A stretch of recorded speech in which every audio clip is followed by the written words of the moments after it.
दोस्तों, मैं शुभम कुमार। आपका स्वागत है शुभम ओपिनियन से।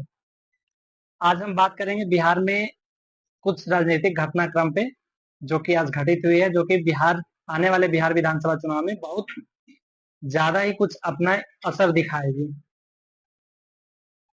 पूर्व मुख्यमंत्री लालू यादव के पुत्र तेज प्रताप यादव कुछ दिन पहले 26 मई के आसपास में उनको आरजेडी ने पार्टी से बाहर निकालने की घोषणा कर दी थी, जो कि उनकी कुछ अपनी पर्सनल लाइफ से जुड़ी हुई चीजें थी, जो कि हम उस घटनाक्रम पे चर्चा नहीं करेंगे। उसी दिन ये साबित हो गया था कि बिहार के राजनीतिक में कुछ बड़ी घटना घटित होगी, और जिससे कि हम कह सकते हैं कि एक पुरानी कहावत है कि घर का बेदी लंका ढाए। तो आज तेज प्रताप यादव ने अपने एक कदम बढ़ाते हुए अपनी एक टीम बनाई थी, जिसका नाम उन्होंने रखा था टीम तेज प्रताप यादव। आज उन्होंने नई 5 पार्टी के साथ गठबंधन का ऐलान किया है। हाँ, जिसमें प्रमुख पार्टियां बीबीआईपी, जिसके जिसके जो नेतृत्व करता है बीबीआईपी पार्टी के, वो एक निषाद समाज से आते हैं। और उसी प्रेस कॉन्फ्रेंस में एक बिहार के बड़े जो भी नेता हैं निषाद समाज के, जो कि अपने को सन ऑफ मल्लाह बताते हैं, मुकेश सहनी, उनके ऊपर तेज प्रताप यादव ने कटाक्ष करते हुए कहा कि मुकेश सहनी एक बहरूपीय नेता है। तो आइए आज हम बात करते हैं इस घटनाक्रम पे कि आगे आने वाले विधानसभा चुनाव में इस चीजों पे क्या इम्पैक्ट पड़ेगा, क्या असर होने वाली है, और किस किस पार्टी को कितना नुकसान होता है। हालांकि इसमें देखने वाली ये बात है कि जो भी ये 5 पार्टियां हैं, उनकी वहां पे कोई खास ज्यादा वजूद है नहीं बिहार में, बट अपने अपने क्षेत्र में वो कुछ प्रतिशत वोटों की फर्क डाल सकते हैं। 2, 4, 5% की वोटों की फर्क डाल सकते हैं, और इस फर्क इसका असर सीधा सीधा जो डायरेक्ट दिखने वाली है, वो आरजेडी पे दिखेगी। हालांकि आगे अगर तेज प्रताप यादव, इन्होंने ये भी ऐलान किया है कि वो महुआ से ही विधानसभा का चुनाव लड़ेंगे। अगर ये जीत कर आते हैं तो ये सपोर्ट आरजेडी को ही करेंगे। और इन्होंने गठबंधन के कॉन्फ्रेंस में भी ऐलान किया है कि हम आरजेडी को भी न्योता देते हैं कि वो गठबंधन में आकर शामिल हो। तो इसका असर ज्यादा से ज्यादा आरजेडी पे ही देखने को मिलेगी, क्योंकि एनडीए का जो हिंदुत्व वोट है यादव समाज को छोड़ के, वो एनडीए के साथ एकजुट है। और एनडीए मुस्लिम वोटों पे ज्यादा भरोसा नहीं करती है, सिवाय नीतीश कुमार की पार्टी के अलावा। हम पार्टी है वो 8 से 9 सीटों पे लड़ेगी, हालांकि जो उनका डिमांड है। और उनके कुछ सीटों पे मुस्लिम का प्रभाव है, लेकिन ज्यादा प्रभाव नहीं है। हालांकि एनडीए को ये मुस्लिम वोटों से ज्यादा फर्क नहीं पड़ेगा।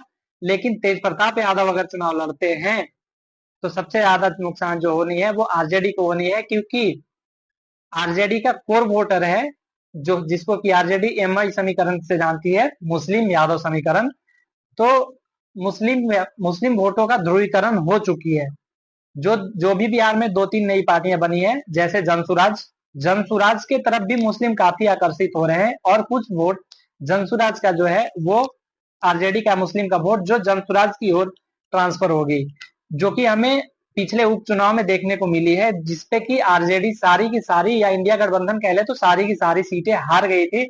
और उसपे आरजेडी को हराने में सबसे ज्यादा अगर किसी ने मदद की एनडीए को, तो वो जनसुराज ने की, क्योंकि जनसुराज ने मुस्लिम का ज्यादा से ज्यादा वोट अपने तरफ आकर्षित किए।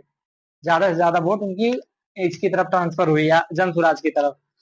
तो हालांकि ये जो गठबंधन है, इस गठबंधन से एनडीए को बहुत कम, काफी कम नुकसान होगी, क्योंकि इसमें कुछ पार्टियां हैं जो भोजपुर में अपना अच्छा खासा वो प्रभुत्व दिखाती है कि हाँ हमारे इतने वोटर्स हैं, बट कुछ ज्यादा फर्क नहीं पड़ेगी, क्योंकि वहाँ राजपूत और भूमियार और कुशवाहा जातियों का समीकरण है, जो कि एनडीए के साथ है।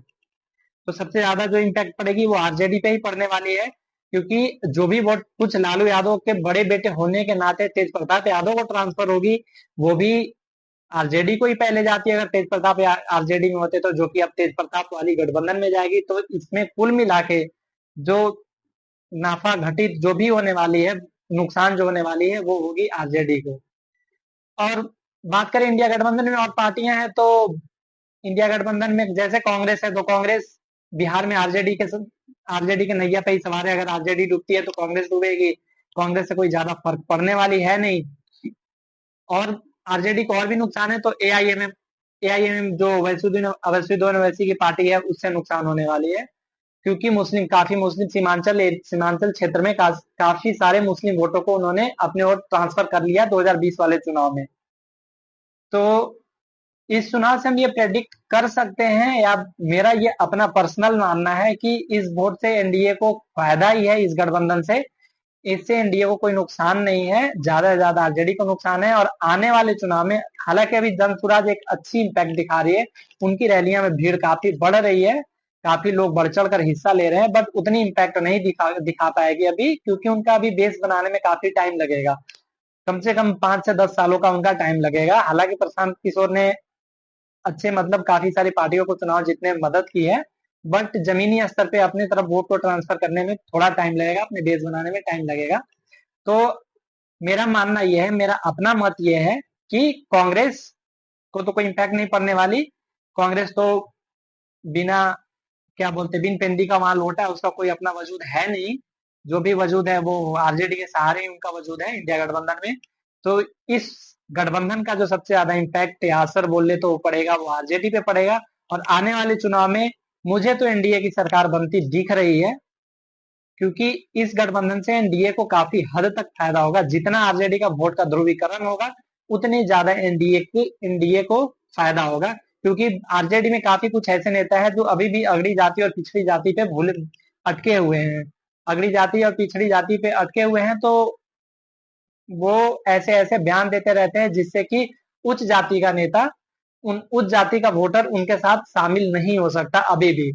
कुछ दिन पहले ही जब इंडिया बंद का ऐलान किया था उन्होंने एसआईआर के खिलाफ, तो उसमें वो ये गया जिला के अतरी विधानसभा क्षेत्र के कुछ नेता थे, हालांकि वो मुखिया प्रतिनिधि बताए जाते थे, उन्होंने भूरा बाल साफ करो का बयान को फिर से दोहराया था। इनके आरजेडी के जो प्रदेश अध्यक्ष है अभी, मंगनी लाल मंडल जो भी हैं, उन्होंने भी कुछ समय पहले ये बयान दिया था भूरा बाल साफ करो वाले नारे को।